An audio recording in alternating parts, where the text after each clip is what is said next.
tetap ya. Nah, jadi akuntansi aktiva tetap ini lazim ya, setiap organisasi pasti punya yang namanya aktiva tetap. Nah, apa itu aktiva tetap gitu ya?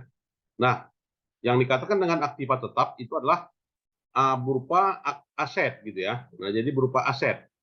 Aset yang berwujud ya, yang mempunyai masa manfaatnya ya. Berapa tahun masa manfaatnya atau berapa lama masa manfaatnya? Lebih dari 12 bulan ya, yang digunakan dalam pemerintah daerah atau dimanfaatkan oleh masyarakat umum. Nah, itu definisi dari SAP ya. SAP nomor 7 ya. PSAP nomor 7, standar akuntansi pemerintahan ya.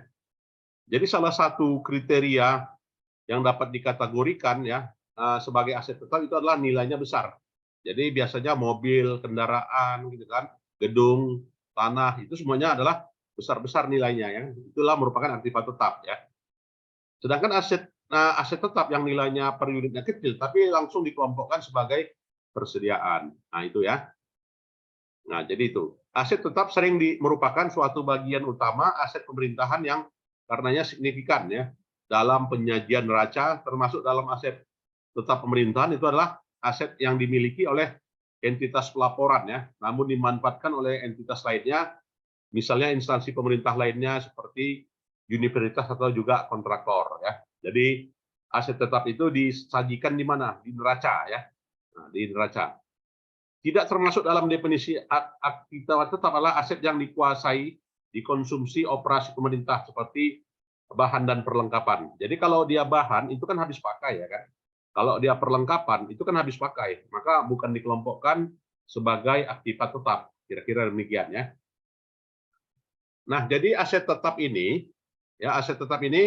diklasifikasikan berdasarkan kesamaan dalam sifat ya atau fungsinya ya dalam aktivitas operasi. Jadi di dalam PSAP 7 itu ya. Nah, berupa apa saja itu? Ya berupa tanah, ya kan? Nah, tanah, peralatan, gitu kan, mesin, ya, gedung, ya kan, jalan, jaringan, instalasi, aset lainnya, dan juga konstruksi dalam pekerjaan. Nah, jadi yang dikatakan dengan konstruksi dalam pekerjaan itu bagaimana? Ya, misalnya kalau sekarang bangun jembatan, gitu kan? Nah, kalau dia bangun jembatan itu apakah cukup ya kan dalam 1 tahun? Saya kira enggak gitu kan. Kalau dia bangun jembatan itu dia biasanya 2 tahun gitu kan, atau 3 tahun. Nah, sedangkan aturannya sekarang bangun jembatan maksimal 3 tahun. Lewat 3 tahun nggak boleh. Artinya dianggap proyek terbengkalai ya, sesuai dengan Perpres ya, peraturan presiden.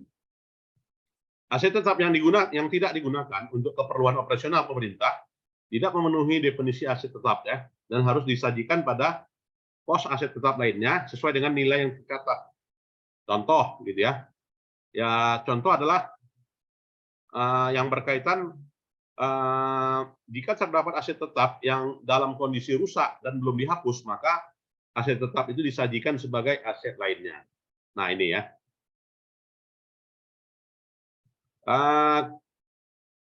Kemudian dalam PSAP 7 ya, dalam pernyataan standar akuntansi keuangan nomor 7, diketahui aset tetap suatu aset harus berwujud ya. Artinya manfaatnya lebih 12 bulan. Biaya perolehan aset diukur secara andal, tidak dimasukkan untuk dijual dalam operasi normal, kemudian diperoleh atau dibangun dengan maksud untuk digunakan ya. Jadi ini kriterianya harus memenuhi 4 ini. Oke ya. Nah, aset tetap dinilai dengan biaya perolehan. Nah, biaya perolehan artinya apa? Ya, aset misalnya kita beli mobil gitu kan. Beli mobil berapa? Ya, nilainya 300 juta gitu kan. Nah, kemudian mobilnya dipasang jok gitu kan. Kan nggak mungkin kosong gitu ya. Dipasanglah apanya gitu kan. Dipasanglah bumpernya ya kan. Kemudian dipasanglah joknya kan gitu kan. Harganya 3 juta, bumpernya 1 juta, 4 juta kan gitu kan. Kemudian ditambah lagi aksesorisnya, harganya misalnya 3 juta gitu kan. Total dapatlah nilainya 320 juta. Maka perolehan mobil itu adalah 320 juta. Nah, itu ya. Ya, silakan kalau ada yang mau bertanya. Ada yang raise hand tadi ya? Silakan. Ya, saya boleh aja nanti bertanya di tengah jalan, boleh ya? Silakan. Nah, biaya perolehan adalah jumlah kas ya atau setara kas yang dibayarkan atau nilai wajar imbalan lain yang diberikan untuk memperoleh suatu aset pada saat perolehan atau konstruksi ya dengan aset itu dalam kondisi yang siap untuk digunakan. Nah, sekarang udah mau akhir tahun gitu kan. Bangun jembatan misalnya. Jembatannya panjang. Nah, jembatannya itu misalnya baru jadi 60% kan gitu kan. Maka untuk itu disajikan nggak di laporan keuangan Pemdanya? Ya harus diakui, ya kan, diakui sebagai aset ya, walaupun 60%, maka dianggap sebagai aset dalam konstruksi. Nah, itu ya. Jadi belum aset tetap ya, tetapi aset dalam konstruksi. Nah, ketika udah jadi 100%, aset dalam konstruksi yang dihapus, ya maka nilainya jembatan, kan gitu kan, diakui di neraca. Nah, biaya perolehan aset tetap yang dibangun dengan cara swakelola meliputi biaya langsung tenaga kerja, bahan baku, ya, biaya tidak langsung, termasuk biaya perencanaan dan pengawasan, biaya perlengkapan, tenaga listrik, sewa peralatan, dan semua biaya lainnya. Nah, itu semuanya namanya biaya perolehan, kan? Nah, jadi kalau misalnya kita bangun SD, ya bangun gedung sekolah, gitu kan? Dalam bangun gedung sekolah itu termasuk di dalamnya ada konsultan, gitu kan? Konsultan perencana dan konsultan pengawas, gitu ya. Jadi konsultan perencana dan konsultan pengawas nilai kontraknya harus dimasukkan sebagai biaya perolehan ya atas gedung misalnya. Nah, itu ya. Jadi seluruh biaya-biaya itu dikapitalisir ya menjadi biaya perolehan. Nah, kira-kira ada pertanyaan? Cukup jelas ya? Cukup jelas. Nah, biaya perolehan suatu aset terdiri dari harga belinya atau konstruksinya, ya, termasuk adalah biaya import, ya, dan juga biaya yang lain yang didistribusikan secara langsung membawa aset itu ke kondisi yang membuat aset tersebut dapat bekerja untuk penggunaan yang dimaksud. Nah, jadi kalau ada biaya impor ya, biaya impornya ditambahin kemana? Ke harga perolehan asetnya, kan gitu kan? Misalnya mesin, ya mesin penyedot air nggak ada dijual di Indonesia, belinya di mana? Di Singapura, gitu kan? Nah, untuk mendatangkan barang itu dari Singapura ya sampai ke Indonesia ke Pemda setempat, ya maka ditambahin biaya-biaya yang terkait dengan hal itu. Nah, itu ya. Nah, contoh biaya yang bisa diatribusikan ya secara langsung itu adalah biaya setup ya atau disebut dengan biaya persiapan di tempat. Nah, itu ya. Jadi untuk memasangnya kan gitu ya. Biaya pasang, biaya pengiriman ya untuk biaya simpan dan bongkar muat ya. Bongkar muat kita bayar sama orang ya upah gitu kan. Maka boleh nggak ditambahkan ke biaya perolehan? Boleh gitu ya. Biaya pasang boleh nggak ditambahin? Boleh. Biaya profesional seperti arsitek dan insinyur boleh. Ya kan, biaya konstruksi juga boleh. Tanah diakui pertama kali sebesar biaya perolehan ya. Jadi biaya perolehan mencakup harga belinya atau biaya pembebasan tanahnya dan juga biaya yang dikeluarkan dalam rangka memperoleh hak pematangan, pengukuran, penimbunan, dan biaya lain yang dikeluarkan sampai tanah itu siap pakai. Nah, jadi boleh, ini merupakan dianggap sebagai biaya perolehan ya. Nilai tanah meliputi nilai bangunan ya. Jadi meliputi nilai bangunan. Oke. Kemudian juga nilai tanah meliputi nilai bangunan tua yang terletak pada tanah yang dibeli tersebut. Jika bangunan tua tersebut dimasukkan untuk dimusnahkan. Nah, jadi misalnya ada bangunan tuanya, maka tanahnya dihitung, gitu ya, dihitung, dimasukkan sebagai aset. Sedangkan gedungnya boleh aja diganti atau diruntuhkan, kan gitu ya. Kemudian biaya perolehan peralatan mesin yang menggambarkan jumlah pengeluaran, gitu ya, yang telah dikeluarkan untuk memperoleh peralatan itu sampai siap pakai, maka biaya ini meliputi harga belinya, biaya angkutnya, biaya instalasinya, serta biaya langsung lainnya untuk memperoleh dan mempersiapkan sampai peralatan mesin itu siap digunakan ya. Biaya perolehan gedung dan bangunan menggambarkan seluruh biaya yang dikeluarkan untuk memperoleh gedung dan bangunan sampai siap pakai. Biaya ini antara lain meliputi harga belinya, biaya konstruksinya, termasuk biaya pengurusan IMB, ya, notaris, pajak, ya, semuanya ditambahin. Nah, biaya perolehan untuk jalan irigasi, ya, ini kan dia di sektor publik ini kan buat jalan itu pun terbagi kan, ada jalan provinsi, ya kan, ada jalan kabupaten, ada jalan desa gitu kan, itu tergantung siapa yang mendanainya. Nah, jadi kalau dia provinsi, nah didanai, dan makanya kendaraan itu UPT Samsat provinsi gitu kan. Kenapa? Ya karena jalannya itu jalan provinsi. Ya misalnya kita datang ke Simalungun gitu ya, jalannya rusak. Kenapa bisa rusak? Ya karena apa gitu ya? Jauh dari apa gitu ya? Tanggung jawabnya provinsi gitu ya. Jadi biaya itu meliputi perolehan atau biaya konstruksi dan biaya lain yang dikeluarkan sampai jalan irigasi siap dipakai ya. Mungkin ada yang mau bertanya, silakan. Cukup jelas ya? Ya, cukup jelas.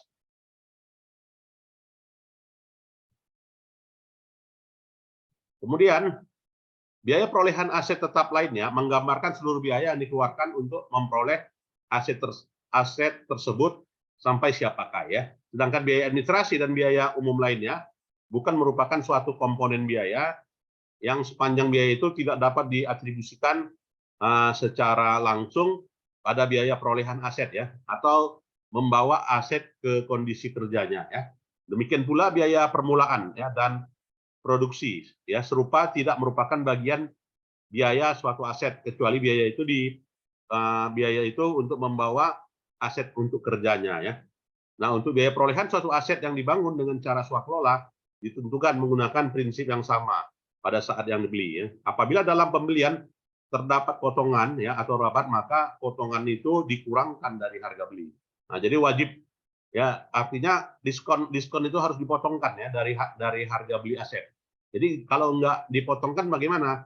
Ya dianggap temuan gitu ya. Karena aturannya biaya pasti ya, setiap kita beli itu ada diskon. Kita beli mobil ada diskon, kita beli rumah ada diskon gitu kan. Nah, mungkin nggak ada. Nah, selalu tawar ya, minta diskon. Nah, itu.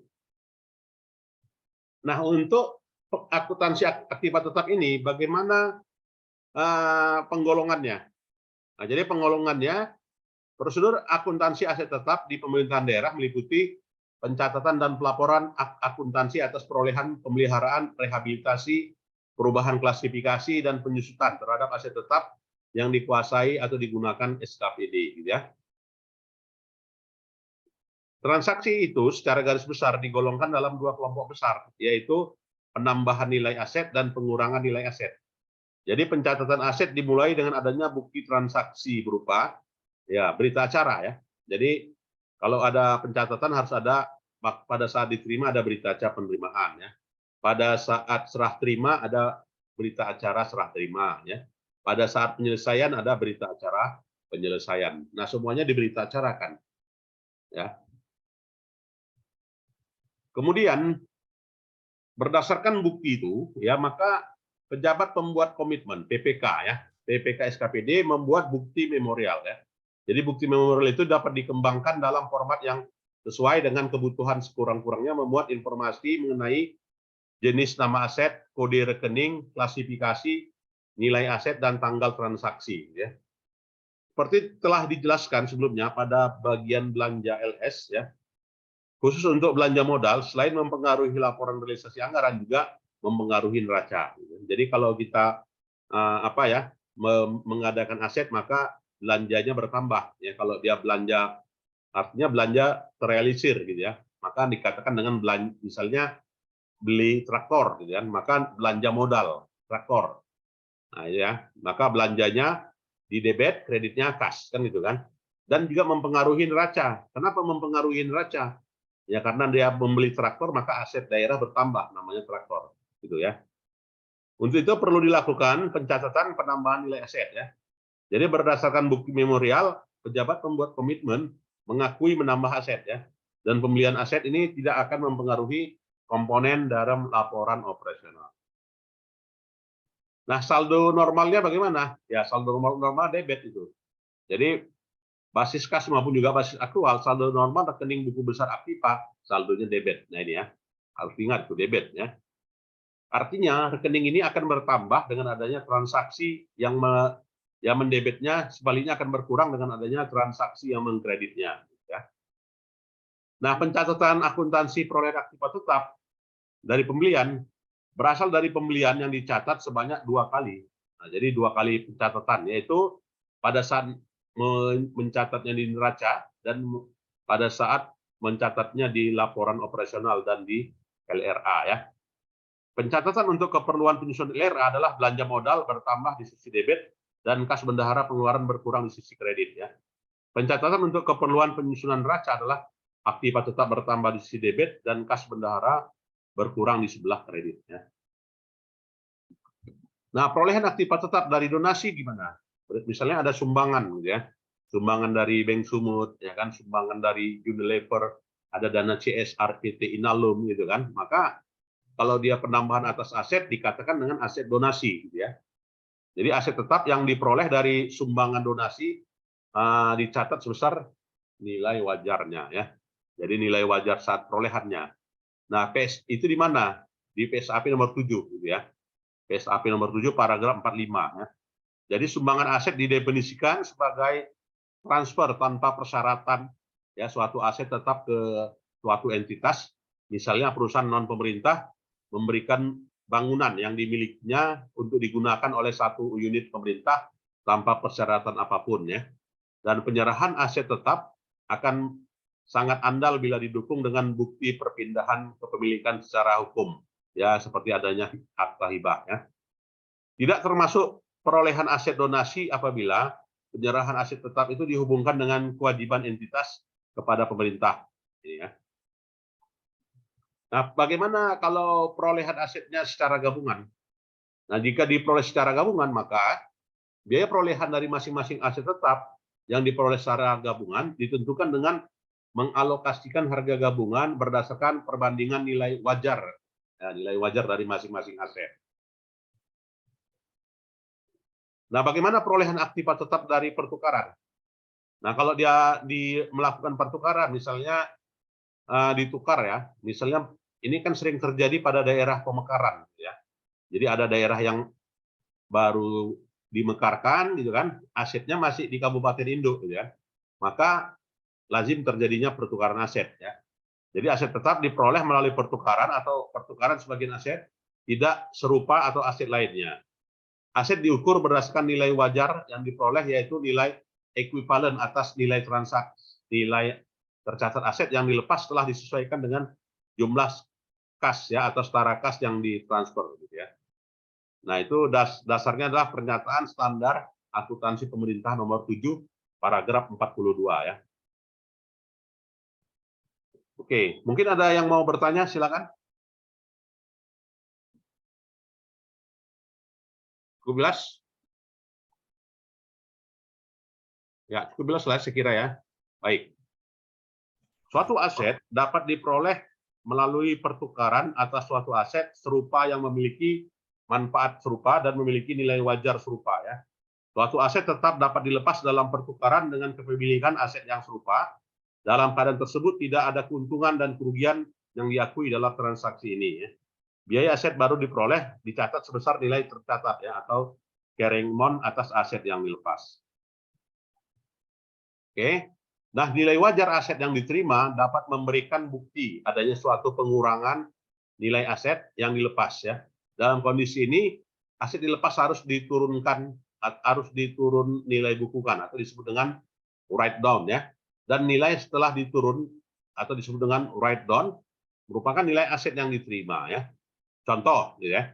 Dari pertukaran aset termasuk pertukaran bangunan, mesin, peralatan khusus, kapal terbang ya. Nah, contohnya transaksinya gimana nih? Nah, ini misalnya tanggal 1 Mei 2012, Dinas Kesehatan membeli papan tulis elektronik ya untuk ruang meeting, harga jualnya 3 juta ya. Agar papan tulis elektronik ini siap digunakan, ada biaya-biaya tambahan yang harus dibayar. Ya, ada biaya tambahan yang harus dibayar meliputi biaya angkut dan biaya instalasi ya.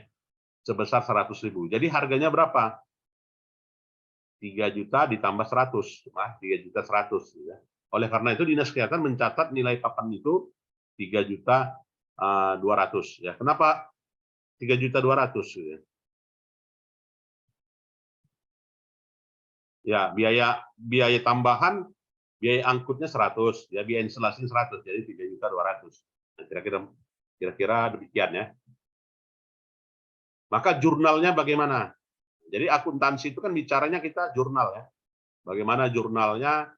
Ya, kalau diakuinya pada saat maka bendahara pengeluaran membayar belanja modal itu di jurnal, ya. Papan tulis di debit. Kenapa papan tulisnya di debit? Ya, karena aset kan gitu kan. Papan tulisnya kan aset aktiva tetap. Maka aktiva tetap bertambah di debit. Ya kan, di kreditnya apa? Kas kan gitu ya. Kenapa? Ya, bendahara membayar pengeluaran papan tulis ya. Kredit. Ya, kemudian ini di apa ya untuk neraca dan LO laporan operasional. Sedangkan laporan realisasi kan masuk ke pos belanja, ya kan? Nah, maka pos belanja itu selalu keluar yang namanya belanja modal.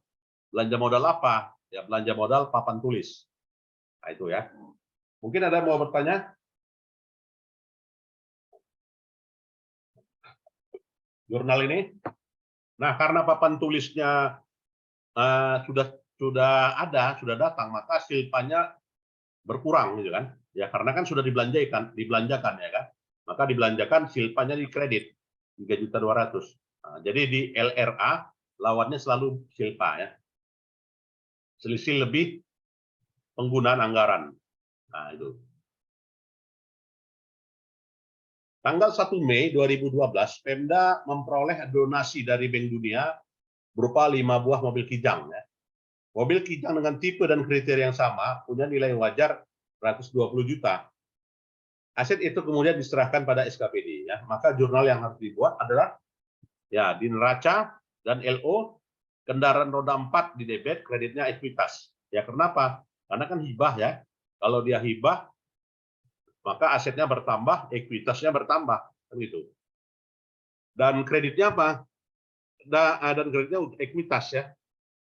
Nah, itu ekuitas ya. Sedangkan di LRA gimana? Karena dia bukan belanja, kan ini kan hibah ya kan? Nggak ada berarti pengaruhnya. Ya, karena dia hibah, maka bukan pos belanja ya, dan nggak ada mempengaruhi silpa, maka nggak ada dicatat. Tidak ada jurnal karena bukan transaksi anggaran. Nah, itu ya. Ada yang mau berdiskusi silakan di jurnal ini. Karena diploma 3 itu ya selalu bicaranya jurnal ya. Oke. Cukup jelas ya? Bisa kan menjurnal ya? Oke, kalau tidak ada lanjut ya. Nah, ini. Nah, tanggal 20 Mei, pemerintah daerah membeli tanah. Beli tanah harganya 100 juta, nilai tanahnya 40 juta ya. Nilai bangunannya 60 juta. Maka gimana? Tanahnya 40 juta, gedungnya 40 juta, di kreditnya kas bendahara. Ya, jadi basis akrual di neraca kas bendaharanya berkurang ya 100 juta. Ya, lalu untuk LRA, lapor realisasi, pasti belanja keluarnya ya. Jadi dari sisi belanja gedung, belanja tanah, dan kreditnya silpa. Ada yang mau bertanya? Silakan. Cukup jelas ya? Baik, cukup jelas. Nah, inilah jurnalnya. Kemudian kalau memperoleh aktiva itu dari pertukaran. Ya, jadi kalau dari pertukaran, misal tahun 2011 Pemda melakukan tukar guling tanah. Nilai pasar tanah yang ditukar 110 juta. Nilai pasar tanah yang didapat 15 juta. Maka ada kekurangan ya. Ditukarnya 10 juta, nilai pasarnya 15 juta, berarti kurang kan? 5 juta. Dibayar tunai dan telah dianggarkan untuk belanja modal. Jadi bendahara pengeluaran mencatatnya ya untuk neraca dan laba rugi, tanahnya di debit 15 juta karena kan ditukar kan nilai pasarnya, maka menggunakan nilai pasar. Kemudian nilai tanah lama berkurang di kredit 10 juta dan kas bendahara di kredit 5 juta ya.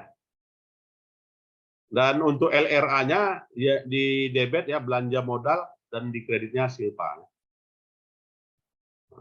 Ada yang mau bertanya silakan. Cukup jelas ya. Nah, jadi untuk akuntansi pemeliharaan dan penyusutan aktiva tetap, ya, maka pengeluaran setelah tanggal perolehan, pengeluaran setelah perolehan awal aset tetap memperpanjang masa manfaat ya, atau yang di kemungkinan besar memberikan manfaat ekonomis di masa yang akan datang dalam bentuk kapasitas mutu produksi atau peningkatan standar kinerja ya, harus ditambahkan dikapitalisir pada nilai tercatat. Nah, ini. Demikian juga halnya dengan pengeluaran-pengeluaran yang menambah efisiensi, memperpanjang umur aset, meningkatkan kapasitas dan mutu produksi. Contoh mengenai pengeluaran yang akan memperpanjang umur aset atau meningkatkan kapasitas produksi adalah pengeluaran untuk perbaikan besar-besaran. Ya.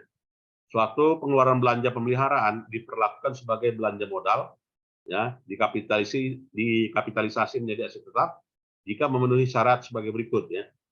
Ada manfaat ekonomi, ya, bertambahnya keekonomisan dan keefisienan, ya, bertambahnya umur ekonomis, bertambahnya volume, bertambahnya kapasitas produksi, atau juga nilai rupiah pengeluaran belanja atau pemeliharaan melebihi batasan yang minimal. Ya. Nah, begitu juga penyusutannya diakui ya, namanya beban penyusutan. Jadi jurnalnya bagaimana? Beban penyusutan kredit di debit, kreditnya akumulasi penyusutan. Metodenya ada 3. Ya kan, metode garis lurus, straight line method, metode saldo menurun atau double decline balance method, dan metode unit produksi atau disebut dengan unit of production method. Ya, jadi selain tanah dan konstruksi dalam pekerjaan, seluruh aset tetap disusutkan ya sesuai dengan sifat dan karakteristik aset tersebut. Ya. Nah, jadi jurnalnya sebagai berikut. Pemerintah daerah mengeluarkan biaya pemeliharaan kendaraan sebesar 2 juta. Biaya pemeliharaan tersebut dapat menambah umur ekonomis kendaraan. Nah, maka didebitlah kendaraan dan kreditnya kas ya. Kas di bendahara berkurang ya. Sedangkan di LRA belanja pemeliharaan kendaraan di debit, kreditnya silpa. Ya.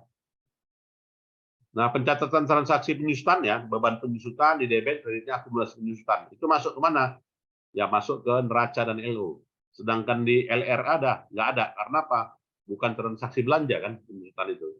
Jadi karena waktu, nggak, makanya tidak ada di LRA. Ya.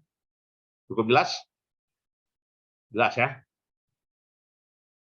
Nah, asumsi papan tulis elektronik 3.200.000 punya manfaat 5 tahun. Ya.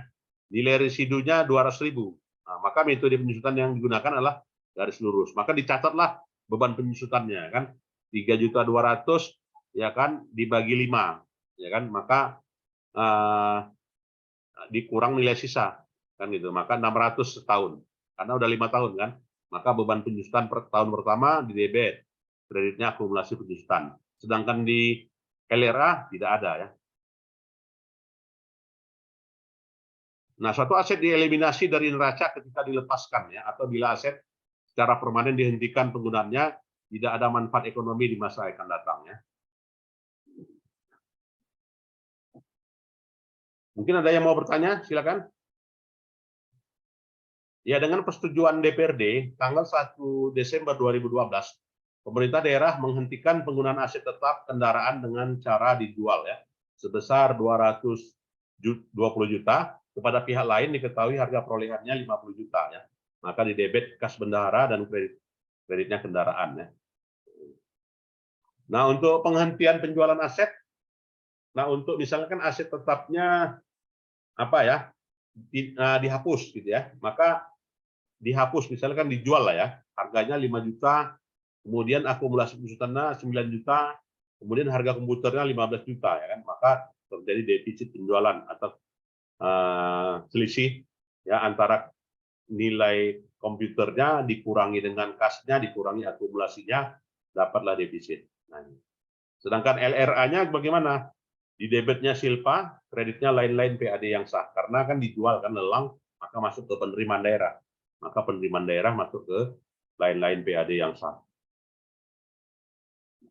Nah, penilaian aset tetap, barang yang berwujud memenuhi kualifikasi untuk diakui sebagai suatu aset dan dikelompokkan sebagai aset tetap, pada awalnya harus diukur berdasarkan biaya perolehan. Nah, konstruksi dalam pengerjaan. Nah, ini jadi konstruksi pengerjaan ini biasanya untuk apa ya, aset tetap yang diselesaikan penyelesaiannya 2 tahun atau maksimal 3 tahun sesuai dengan peraturan yang berlaku, ya. Jadi konstruksi dalam pengerjaan yang sudah selesai dibuat atau dibangun telah siap dipakai, harus segera direklasifikasikan ke dalam aset tetap, ya.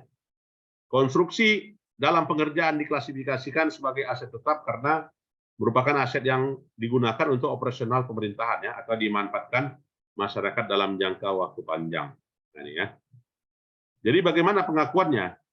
Ya, tanggal 10 Maret dilakukan pembayaran termin 1 pembangunan gedung nilainya 50 juta, ya. Sampai dengan tahun 2011. Gedung itu belum selesai. Lalu ada yang lain. Tanggal 20 Mei 2012 gedung itu selesai dibangun dan telah terimakan diikuti dengan pembayaran termin 2 60 juta. Ya kan, maka jurnalnya bagaimana? Nah, untuk kasus 1 diakui bukan aset, ya, tetapi apa? Konstruksi dalam pengerjaan, ya. Jadi konstruksi dalam pengerjaan di debit, kreditnya apa? Kas. Ya, karena kan kasnya udah dibayar, sementara apanya tadi? Sementara gedungnya belum siap, ya kan? Maka gedung yang belum siap dinamakan dengan konstruksi dalam pengerjaan, gitu, ya. Sedangkan dampaknya ke belanja modal, ya belanja modal gedung, ya, dan kreditnya silpa. Nah, jurnal 2 pada saat bendahara pengeluaran membayar belanja modal di SKPD, ya maka konstruksi dalam pengerjaan kreditnya kas, ya. Nah, itulah ya yang terkait dengan topik kita ini. Mungkin ada yang mau bertanya, silakan. Ada? Baik, kalau nggak ada, saya kira itu saja ya perkuliahan kita. Dan kita sudahi, nanti minggu depan kita lanjutkan, ya. Nah, untuk